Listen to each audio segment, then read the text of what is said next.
السلام عليكم يا صباح الفل. ازيكم عاملين ايه؟ يا رب تكونوا كويسين وبخير.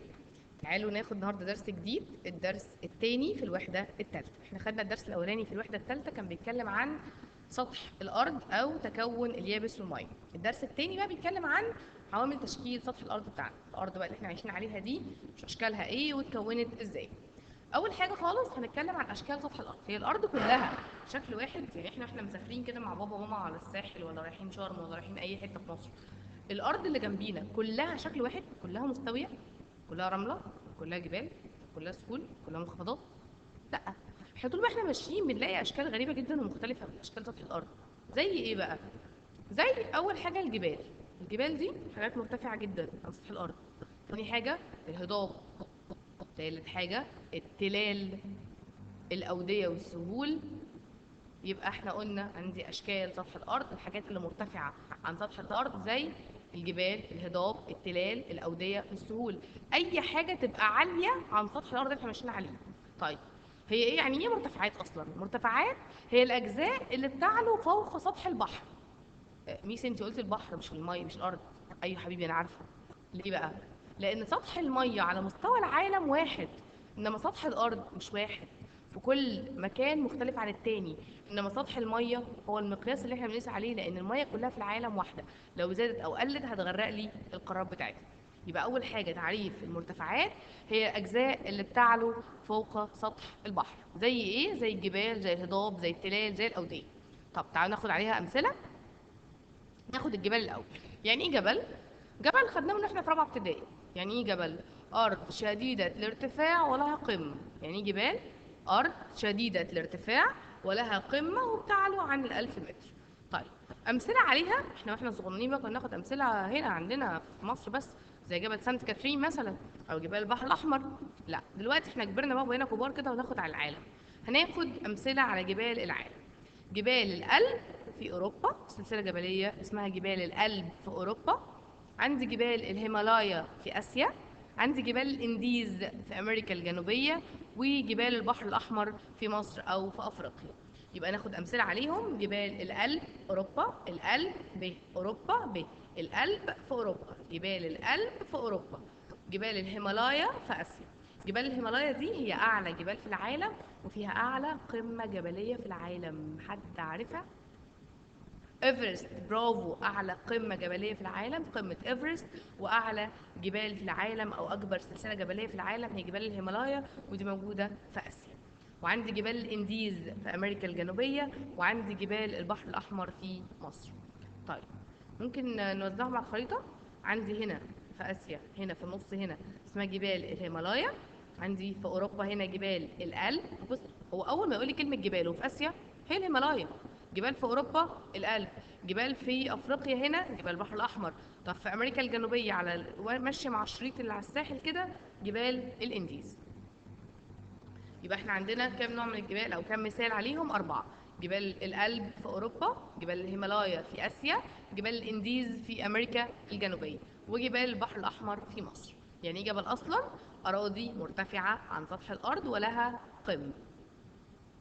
طيب، نيجي للهضاب. يعني ايه هضبه؟ هضبه يعني منطقه مرتفعه بس من فوق مستويه، مش ليها قمه، مستويه. حبايبي وانتوا جايين المدرسه الصبح كده وانتوا بتبصوا عند الزهراء هتلاقوا هضاب كتير جدا، اراضي مرتفعه ومن فوق مستويه. هتلاقوها وانتوا جايين من الشارع بتاع 50 او وانتوا في وادي دجله في النادي هتشوفوها كويس قوي. اسمها هضبه. يعني ايه هضبه؟ ارض مرتفعه عن سطح الارض بس من فوق مستويه اقدر امشي عليها، غير الجبل. الجبل لو مشيت عليه اقع، ما اقدرش اصلا امشي عليه، بتسلقه. زي مين بقى؟ زي هضبة اثيوبيا في افريقيا. نرجع للخريطة بتاعتنا هنا كده، اسمها هضبة اثيوبيا في افريقيا. يبقى احنا خدنا اربع جبال وهضبة. اربع جبال: الألب اوروبا، الهيمالايا اسيا، الانديز امريكا الجنوبية، وجبال البحر الاحمر في مصر. الهضاب خدنا هضبة اثيوبيا في افريقيا. طيب، ناخد التلال. يعني ايه تل؟ تل شبه الجبل بس اقل. تل شبه الجبل بس اقل. تمام. الجبال هي اجزاء التلال، انا اسفه، هي اجزاء مرتفعه عن سطح البحر بتشبه الجبل بس اقل من ارتفاع 1000 متر. يبقى التل هو جبل بس اقل. طب هو تعريف الجبل كان ايه؟ اراضي مرتفعه ولها قمه. طيب نيجي للسهول. يعني ايه سهل؟ السهول هي الأراضي المنبسطة على سطح الأرض، ما بيرتفعش ارتفاعها عن 500 متر، قليلة أقدر أمشي عليها وأعيش عليها وأبني عليها كل حاجة، ودي السهول اللي عايش عليها معظم سكان العالم عموما. عندنا نوعين من السهول، السهول الفيضية والسهول الساحلية.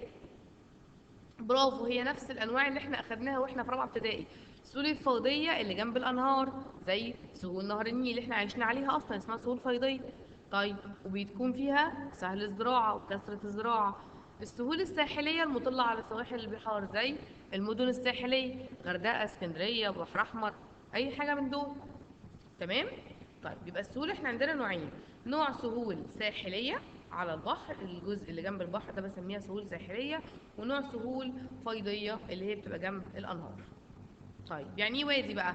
احنا خدنا جبل، هضبه، تل، سهل، وادي. يعني ايه وادي؟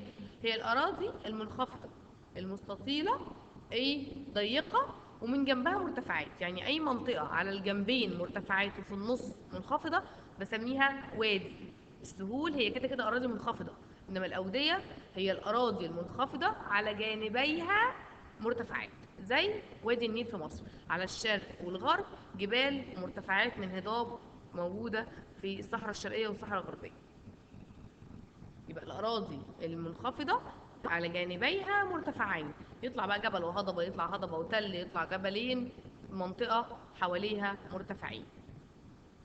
طيب التضاريس دي بتأثر في النشاط الإنساني وحياة الإنسان؟ أكيد طبعا بتأثر، لأن مش طبيعي جدا إن الإنسان هيعيش في مناطق الجبال.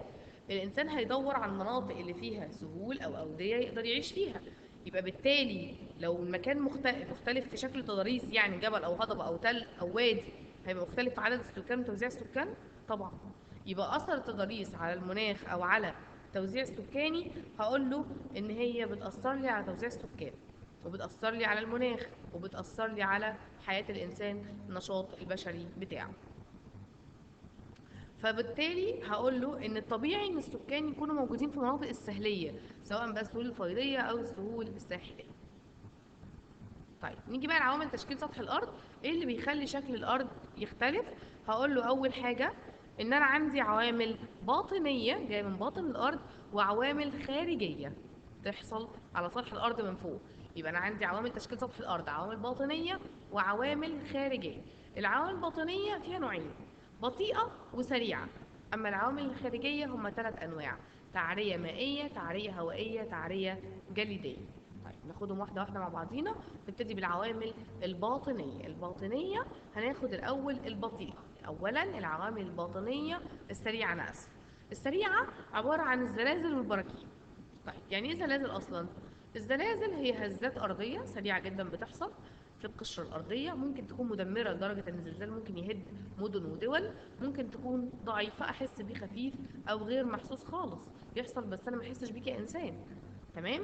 يبقى الزلازل هي عباره عن هزات سريعه في باطن الارض في اجزاء معينه من القشره الارضيه، ممكن تكون مدمره او ضعيفه او غير محسوسه.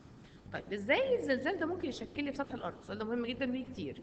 ازاي الزلزال ممكن ياثر في شكل الارض؟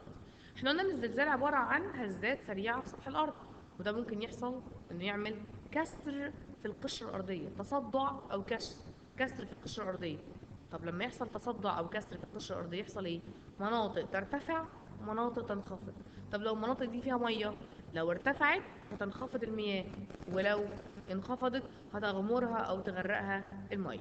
يبقى الزلازل هي عباره عن هزات ارضيه سريعه بتحصل، ممكن تكون مدمره او ضعيفه او غير محسوسه. طب لو جه سالني وقال لي الزلازل ازاي بتاثر في شكل الارض، سؤال مهم جدا ويه كتير، هقول له من خلال الهزات الارضيه دي بيحصل تصدع او كسر في القشره الارضيه، مما يحدث ايه بقى؟ اراضي او مناطق تنخفض ومناطق ترتفع. مناطق ترتفع تنحصر عنها المياه وتبعد عنها، المناطق اللي بتنخفض بتغمرها المياه. طيب احنا قلنا العوامل البطيئة نوعين، العوامل البطيئة باطنية البطيئة، براكين وزلازل. البراكين هي عبارة عن فتحات في القشرة الأرضية، بيبقى عندي المواد اللي منصهرة في باطن الأرض بتدور على أضعف منطقة في القشرة الأرضية عشان تنفجر منها وتطلع. يبقى البركان عبارة عن فتحات في القشرة الأرضية، بيحدث انصهار في المواد اللي موجودة في باطن الأرض فتخرج إلى سطح الأرض، ولما بتخرج لسطح الارض بقى بتنشف بره سطح الارض كده وتديني اشكال مختلفه. زي ايه؟ يبقى ممكن يجي يقول لي ازاي البركان بيحصل؟ هقول له بسبب خروج المواد المنصهره من باطن الارض، ولما بتبرد بتدي اشكال زي ايه بقى؟ ممكن تدي جزر بركانيه زي جزر هاواي، اشهر جزر بركانيه في العالم. حصل ان البركان بيطلع ويبرد في الميه فيعمل شكل جزيره زي جزر هاواي. طيب ايه تاني؟ ممكن يعمل لي جبال مخروطيه، يعني جبل نازل شبه الكونو كده اسمه جبل مخروطي زي جبل كينيا موجود في افريقيا. ممكن يعمل لي جبل او هضاب بركانيه زي هضاب اليمن او هضاب اثيوبيا. ممكن يعمل لي تل زي تل ابو زعبل في مصر. يبقى لو جه قال لي ماذا يحدث اذا لو اللافا بتاعت البركان او المواد المنصهره في البركان دي حصل انها تجمدت على سطح الارض او بردت يعني، هقول له بتغير في شكل سطح الارض، انها بتعمل لي عده اشكال زي جزر بركانيه زي جزر هاواي، جبال مخروطيه زي جبال كينيا، هضاب بركانيه زي هضبه اثيوبيا واليمن، التلال البركانيه زي تل ابو زعبل في مصر. طيب احنا قلنا ان احنا عندنا حركات باطنيه سريعه، حركات باطنيه بطيئه. السريعه اللي هي بتحصل بسرعه وبتشكل في سطح الارض بسرعه زي الزلازل والبراكين. اما البطيئه تاخد ملايين السنين عشان تشكل في سطح الارض، وهي عباره عن الالتواءات والانكسارات نتيجه الضغط او الشد الجذب او السحب يعني. لما بضغط على الارض قوي او لما بيحصل ضغط في القشره الارضيه بتنكسر. فممكن تعمل لي القارات زي ما احنا قلنا في نظريه زحزحه القارات، حصل تصدع وكسر فشكل القارات، او لو ضغطت عليها اكتر تعمل لي الالتواءات فتعمل لي زي شكل السلاسل الجبليه. يبقى الحركات البطيئه نتيجتها ايه؟ بتغير في شكل سطح الارض. ازاي؟ زي تكون القارات والسلاسل الجبليه العملاقه. طيب احنا قلنا عندنا عوامل داخلية أو باطنية سريعة وبطيئة، وعندنا عوامل خارجية. خارجية ثلاث أنواع: المية، الهواء، الرياح. نبتدي بالمية أو التعرية المائية. قال لي التعرية المائية بتقوم المية بنحت الصخور. كل ما المية بتخبط في الصخور مع وقت طويل من الزمن بتعمل نحت في عملية الصخور. فلما بتنحت في الصخرة بتعمل بعدها ايه؟ ما بتنحت في الصخرة بتفتتها. فالتفتيت ده بيركن في أماكن تانية ضعيفة ما فيهاش مية. زي كأننا كده لقنا جردل المية على شوية تراب في الأرض، هيعمل فيهم ايه؟ هيسحب التراب ده، الحركة بتاعت المية هتسحب التراب وتوديه لأقرب منطقة ما فيهاش حركة هتركن فيها، فالتراب هيتحرك من مكان لمكان تاني. يبقى المية بتعمل ايه؟ بتعمل عملية نحت ونقل وإرساب للصخور. دي التعرية المائية. لما بنسافر كده اسكندريه او مطروح بنلاقي بيحطوا صخور كده عشان الامواج تيجي تخبط فيها. ليه؟ ما بتخبط في الشط عادي. لا، لان هي لو خبطت في الشط تعمل لي تآكل للشط، مع مرور الزمن يحصل ان الشط ده يقل او مساحته تقل. تمام. يبقى التعرية المائية هي عبارة عن عملية نحت وإرساب للصخور في أماكن أخرى، وده بيؤدي لأشكال ضريسية زي مين؟ زي السهول الفيضية وزي دلتا الأنهار. طب الرياح، حركة الرياح عموما لما بتيجي الرياح قوية على الرمال أو على الصحاري يعني بتشيل الرملة دي من مكان. لو الرياح قوية في مكان معين بتحركها من مكان وترسبها في مكان تاني. يبقى الرياح بتحركها من مكان وترسبها في مكان تاني، فيعمل لي حاجة اسمها الكثبان الرملية ومنخفضات. اللي خدت منها بقت منخفضات واللي رسبت عندها بقت كثبان رملية. اخر جزء خالص من العوامل تشكيل سطح الارض الخارجيه الجليد. لما بيحصل تراكم الجليد لسنين وبعد سنين بيحصل حاجه اسمها البحيرات الجليديه. يبقى العوامل تشكيل سطح الارض الخارجيه ثلاثه: عوامل تعريه مائيه، تعريه هوائيه، تعريه جليديه. المائيه تعمل لي دلتا النهر السهول الفيضيه. الرمليه او الهوائيه يعني تعمل لي منخفضات وكثبان رمليه. الجليديه تعمل لي بحيرات جليديه. تعالوا نراجع بقى مع بعض. صوب ما تحته خط. اول واحد: توجد جبال الهيمالايا بقاره اوروبا. غلط، احنا قلنا اوروبا فيها جبال الألب، فاحنا هنشيل اوروبا ونخليها اسيا. جبال الهيمالايا في اسيا. طيب العوامل الباطنيه السريعه، الالتواءات والانكسارات. لا، الالتواءات والانكسارات بطيئه، فاحنا هنشيل الالتواءات والانكسارات ونخليها زلازل او البراكين. تكونت جبال مخروطيه نتيجه فعل الرياح. لا طبعا، نتيجه فعل البراكين. اكتب ما تشير إليه العبارة: مجرى مائي عذب تكون نتيجة سقوط الأمطار. طالما مجرى من المياه العذبة على طول النهر. هزات سريعة في باطن الأرض: الزلازل. أهم العوامل الخارجية في تشكيل سطح الأرض في الصحاري: التعرية الهوائية، تعمل لي منخفضات وكثبان رملية. دلل: بتؤثر البراكين على شكل أو تشكيل سطح الأرض؟ طبعا، لأن البراكين بتخرج اللافا، تبرد على سطح الأرض فتديني عدة أشكال. ممكن تديني جزر زي جزر هاواي، ممكن تديني جبال مخروطية زي جبل كينيا، ممكن تديني هضاب زي هضبة أثيوبيا واليمن، ممكن تديني تلال زي تل أبو زعبل. شكرا ليكم جدا، ويا رب يكون الدرس أفادكم، وده كان آخر درس معانا في الجغرافيا.